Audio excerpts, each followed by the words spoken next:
RMC, la grande gueule du jour. Nous estimons, et la société française l'indique, qu'il y a un droit à conquérir dans notre pays que beaucoup d'autres ont déjà obtenu. C'est le droit pour chacun de disposer de sa fin de vie quand il est dans la phase agonique, quand toutes les possibilités ont été épuisées.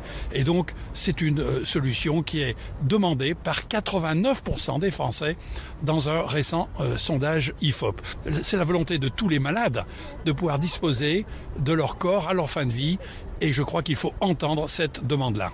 Il faut entendre la demande, est-ce qu'il faut donner ce droit? C'est toute la question. Le choix de la personne doit pouvoir être respecté quand il est libre, éclairé, soumis à nulle contrainte ou dépression. Il convient de donner aux malades en fin de vie la libre disposition de leur corps parce que c'est leur destin. Voilà ce que disent ces 156 élus qui ont signé cette pétition, cette demande qui interpelle directement Emmanuel Macron, qui s'est pas beaucoup prononcé d'ailleurs, Jacques. Très peu et très prudent, j'ai regardé. Comment ça se fait d'ailleurs? Il s'est exprimé lorsqu'il était candidat et c'était vraiment plus que nuancé. Mais à mon avis, peut-être le président, je pense, est déchiré par rapport à ce sujet. Et je le félicite. Il faut appeler à sortir de l'hypocrisie, à réviser la loi Claes-Leonetti sur la fin de vie.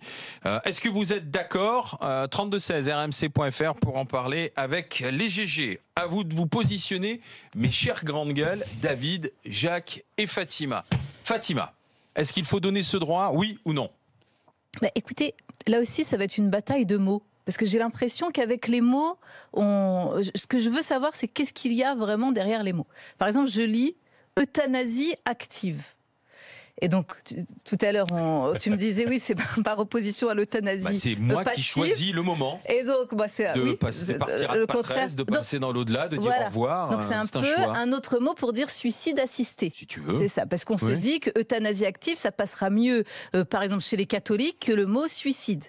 Qu'on arrive à retirer des barrières. Donc déjà, je vais faire très attention. Non, pareil, quand il dit quand il est dans la phase agonique. Donc on parle de l'agonie. Étymologiquement, l'agonie, c'est le dernier combat, on va dire. Et donc ce moment où on sait, la certitude est que la personne va mourir. Sauf que parfois, on nous dit le pronostic vital est engagé, que la personne, elle va mourir, et puis, miracle.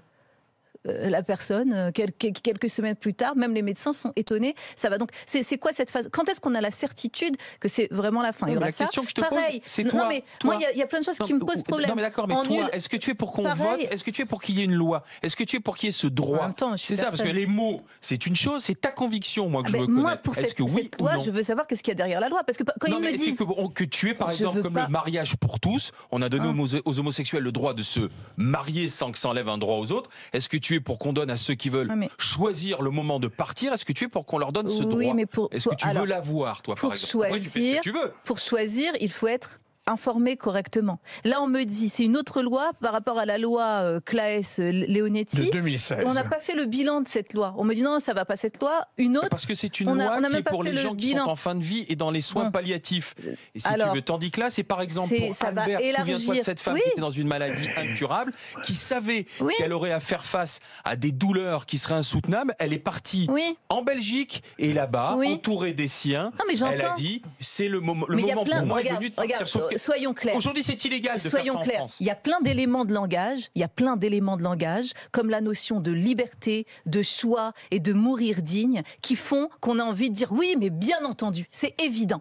Sauf que ce n'est pas si évident que ça. Parce que lorsqu'on creuse, qu'est-ce qu'il y a derrière? Lorsqu'on me dit nulle contrainte ou dépression, c'est-à-dire, il n'y a pas les petits-enfants derrière qui ont un truc en Viager, allez, crève mamie, où il n'y a pas je suis tellement mal que j'ai envie de mourir, mais finalement, il faut soigner la dépression. Sauf que parfois, je pense par exemple aux personnes qui ont la maladie d'Alzheimer, il est très difficile de savoir sur certains symptômes. On ne saura pas ce que pense Fatima, les amis. On est dans la disserte. On ne saura pas ce que tu penses. Parce que c'est une question. Mais parce que non, mais t'es pas très GG sur ce coup-là. C'est peut-être grande gueule dans un monde du oui, du non, du super où c'est nul, de dire, c'est un sujet c'est plus qu'une décision, c'est une conception du monde. Après, sur moi, personnellement, j'ai aucun problème avec la mort et je n'ai aucun attachement spécifique à la vie. David. Donc, je suis sereine, j'accueille la mort quand elle viendra. Est-ce que la question qui t'est posée. Est-ce que tu es pour ce droit ou pas? Et je suis contre l'acharnement thérapeutique, par exemple. Voilà, donc si tu veux la question, on est tous d'accord. Mais là, on parlait de politique, on parlait d'éléments de langage, on parlait de comment on travaille l'opinion publique. Et ça, c'est très intéressant. Sur des questions de société, comment on travaille l'opinion publique avec des termes. C'est ça qui intéresse les gens, c'est pas la vie de Fatima, comment elle va mourir. Si, là, en l'occurrence. Fatima, voilà. Non, vous voyez, dans les grandes lignes, c'est dire si oui ou non tu es pour ce droit. Si oui ou non tu es pour ce droit. Je prends ce droit, il faut le prendre en bien, parce que si... Stop, David. Alors moi, Madame la prof, excusez-nous, la disserte était un peu longue. Vas-y, David. Je reprends les paramètres de Fatima, mais ça m'amène à la conclusion que oui, avec la réserve de la foi. Dans les 3 religions monothéistes, effectivement, mettre fin soi-même à son existence n'est pas acceptable. La philosophie, l'éthique, le droit. Tu disais, je décide. Ouais. Est-ce que je décide quand tu es dans un coma profond depuis plusieurs années et que tu as formulé ta demande de mourir 3 ans auparavant, est-ce que 3 ans après, c'est toujours ta propre décision? Donc il y a plein de paramètres qui entrent en jeu, mais sur la question posée, et encore une fois, en excluant la foi, je dirais que oui, je suis pour ce droit-là de refuser l'acharnement thérapeutique. Ensuite, je constate aujourd'hui que pour les personnes qui ont un peu les moyens, c'est plus facile de répondre à cette question parce que ces personnes ont la possibilité d'aller en Suisse ou en Belgique pour mettre ça en place et l'organiser. Elle n'avait pas forcément les moyens, elle s'est organisée, si tu veux, Anne-Bert, cette femme qui était atteinte d'une maladie qu'elle savait incurable, mais c'était pas une personne qui était fortunée, si tu veux, elle s'est organisée. Toi, est-ce que tu es pour? Moi, oui, moi je suis pour. Je te dis, ça me pose des questions éthiques, philosophiques et religieuses, mais avec ta foi. Oui, pas tout à fait. Mais par contre, par rapport à l'acharnement thérapeutique à la fin de vie, je trouve effectivement que pouvoir décider de ton intégrité, de ta fin de vie, qu'elle soit faite dignement, je trouve que c'est plutôt bien. Jacques? Moi, je ne suis pas pour, je n'ai jamais été pour, je n'ai pas changé d'avis. J'estime que d'abord, la loi de 2005, elle n'a jamais été appliquée sérieusement. La première loi, la loi de Leonetti. Après, il y a eu un travail assez sérieux qui a été fait par Claes et Leonetti. Et de ce côté-là, là encore, je vois qu'il y a la sédation profonde, ce n'est pas appliqué. Concernant les soins palliatifs, il n'y a eu aucune politique offensive. Tu as raison. Absolument, aucune politique offensive de soins palliatifs. Et là, j'aimerais bien qu'on me fasse un peu le bilan de la loi Claes-Leonetti. En France, il n'y a jamais de bilan. Moi, je veux savoir comment ça fonctionne. Mais à titre personnel, pourquoi tu es contre? Je suis contre parce que je suis un chrétien en recherche. C'est clair, là-dessus, je n'ai jamais caché mes convictions et que je suis assez déchiré face à la mort. D'accord. J'ai toujours eu ça, c'est pas là-dessus. Non, mais c'est important parce que tu vois, ça change, ça donne du sens à ton propos. Je comprends ta position personnelle, Jacques, mais là, on est sur un débat. Je t'ai répondu clairement. C'était très clair, Jacques. On est simplement sur le débat politique. Pourquoi est-ce qu'on n'arrive pas, si tu veux, à repartir vers ce débat politique et à dire, écoutez, on passe cette loi, la loi existe, et ensuite, chacun dispose, mais de faire exister ce droit. Tu comprends, il y a toujours une espèce de barrière invisible qui fait qu'on ne peut pas la passer. Mais pourquoi cette loi? Dans la pratique, quand on lit une étude sérieuse, il y a eu 4000 euthanasies en France cette année. Donc ça prouve que ça fonctionne. Le pipeau d'aller en Suisse, Madame Baird, très franchement, si elle voulait se suicider en France, elle pouvait tout à fait le faire. Il y a des tas de médecins... Illégalement.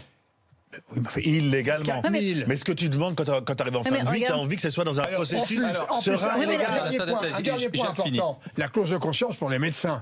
Ne pas obliger un médecin à pratiquer l'euthanasie. Ça me semble aussi fondamental. Il y a des médecins qui le font déjà, en accord avec les familles. Alors je sais, l'argument c'est de dire inégalité. Mais, moi je fais confiance à l'hôpital public. À l'hôpital, lorsqu'il y a des situations désespérées. Moi je vais prendre l'exemple. Je parlais du côté du patient. Attends, vas-y. Je prends l'exemple de ma mère. Ma mère, elle est décédée à 97 ans, elle était à l'hôpital, on a dit on peut lui faire encore une transfusion pour la prolonger. On s'est mis d'accord avec mon frère, ça a été vite réglé. Voilà. Jean-Louis Touraine est avec nous. Bonjour Monsieur Touraine, Bonjour. Député La République En Marche du Rhône. Ah, vous soulevez un sacré sujet, là, un sujet qui nous interpelle, qui relève des convictions, de l'intime. Je rappelle que vous êtes professeur de médecine, vous-même. Pourquoi est-ce qu'on a du mal à avoir ce débat politique et ce droit à l'euthanasie, Jean-Louis Touraine, puisque vous réinterpellez l'opinion? Je pense qu'il faut l'avoir d'une façon tout à fait sereine, sans polémique, sans excès et dans le grand respect mutuel, parce que les opinions de chacun sont éminemment respectables. Mais il est vrai qu'une grande majorité de Français aspirent à ce que la loi soit complétée. La loi est incomplète, elle est insuffisante. J'ai entendu que vous disiez qu'elle n'était pas correctement appliquée. C'est vrai, comme beaucoup de lois dans notre pays, malheureusement, mais il faut aussi dire qu'elle n'est pas toujours applicable. Par exemple, la loi prévoit qu'on peut avoir des directives anticipées, c'est-à-dire indiquer ses recommandations pour sa fin de vie. Malheureusement, ces directives ne sont pas respectées, puisque beaucoup de gens, dans leurs directives anticipées, voudraient écrire qu'ils veulent qu'au moment de leur agonie, on met un terme à leur souffrance. Alors, qu'est-ce qui manque? Ceci n'est pas appliqué. Donc, évidemment, il faut donner ce choix que 89% des Français réclament, y compris beaucoup de chrétiens. Je vous rappelle qu'en Belgique, dans les hôpitaux catholiques, l'euthanasie est pratiquée, la fin de vie est pratiquée. Bien sûr, il y a une clause de conscience. Chaque médecin qui ne veut pas y participer a le droit de ne pas y participer, mais ceux qui veulent, croyants ou non croyants, ont tout à fait le droit d'avoir cette fraternité, cette compassion vis-à-vis de quelqu'un qui n'en peut plus d'une agonie trop pénible. C'est-à-dire, attendez, qu'on comprenne bien le schéma, professeur Touraine. Aujourd'hui, ce qui est autorisé en France, c'est quand vous arrivez à un stade critique, fatal d'une maladie, c'est-à-dire ce que vous appelez la phase agonique, là s'applique la loi Claes-Leonetti en soins palliatifs en accord avec le médecin. Mais alors ça fonctionne pour certains cas, mais prenez des cas comme la maladie de Charcot, par exemple, dont a souffert Madame Baird et dont je connais pas mal de cas, même si la maladie n'est pas très fréquente. Ça ne s'applique pas. Cette loi ne correspond pas. Pour beaucoup d'autres maladies également, la sédation n'est pas ce que les malades souhaitent. Ils ne veulent pas être endormis pendant des semaines ou des mois. Ce qu'ils veulent, c'est à un moment donné mettre un terme avec leur famille autour d'eux, leurs proches, ceux qu'ils aiment, et qu'à un moment donné, il y ait un endormissement puis un arrêt du cœur parce que leur agonie devient insupportable. D'accord. Ou la perspective de l'agonie leur est insupportable aussi. Oui. Parce que à quel moment est-ce qu'on n'est pas dans le suicide assisté, quoi? C'est Jean-Louis Touraine. Ce n'est jamais un suicide assisté. C'est à la demande réitérée d'une personne qui est en fin de vie, c'est-à-dire qui a une maladie incurable et qui est dans la dernière phase évolutive de cette maladie. Et la demande est validée par un collège de plusieurs médecins qui valide le fait que la personne n'est pas en état dépressif, qu'elle est tout à fait apte à prendre de façon réfléchie et éclairée une décision, et que cette décision, elle est raisonnable parce qu'il n'y a aucun espoir d'aucune sorte de Dites-moi, rémission M. de la Touraine, maladie. en 30 secondes, parce que vous êtes professeur de médecine, député La République En Marche, président Macron, il est très prudent sur cette question sociétale et de l'intime. Vous en avez parlé avec lui ou pas? Je suis également prudent. Moi, je suis tout à fait modéré et prudent. Oui, tout à fait. Je suis sur cette ligne-là, puisque je demande aussi que soit respectée très fortement, beaucoup plus qu'aujourd'hui, la volonté des personnes qui veulent avoir une fin de vie naturelle, ce qui n'est pas le cas aujourd'hui. J'ai entendu qu'un de vos intervenants disait tout à l'heure qu'on peut recourir à l'euthanasie en France, dans 2000 à 4000 cas, c'est pratiqué dans les hôpitaux. Malheureusement, ce n'est pas toujours fait avec l'accord de la personne. Absolument. Il y a même beaucoup de cas où c'est imposé. Et c'est le médecin qui choisit. C'est plus de l'euthanasie alors. Merci Jean-Louis Touraine, député La République En Marche. La discussion continue. Vous avez entendu ce qu'ont dit les GG, David, Jacques, Fatima. À vous de réagir. Est-ce que vous êtes pour ce droit à la libre disposition du corps? 3216 rmc.fr pour en parler avec les grandes gueules. Juste un mot, une précision, parce que la neige ne cause pas seulement des problèmes dans les transports, ça nous touche aussi à RMC. Pour celles et ceux qui nous écoutent dans certaines régions du Sud, à l'heure actuelle, nous avons 5 zones touchées, 5 zones où l'écoute d'RMC est difficile, voire impossible. Pour 3 d'entre elles, il s'agit d'un problème d'enneigement de parabole, du côté de Châtillon en Diois dans la Drôme, la Bolène, vallée de la Vésubie dans les Alpes-Maritimes, le Vigan dans le Gard. Pour les deux, c'est un problème d'alimentation électrique. Donc les équipes interviennent, comme on dit selon la formule consacrée, de manière à ce que tout soit rétabli au plus vite, mais vous pouvez nous suivre sur les applis, bien sûr, grâce au téléphone portable. Et le replay. À tout de suite.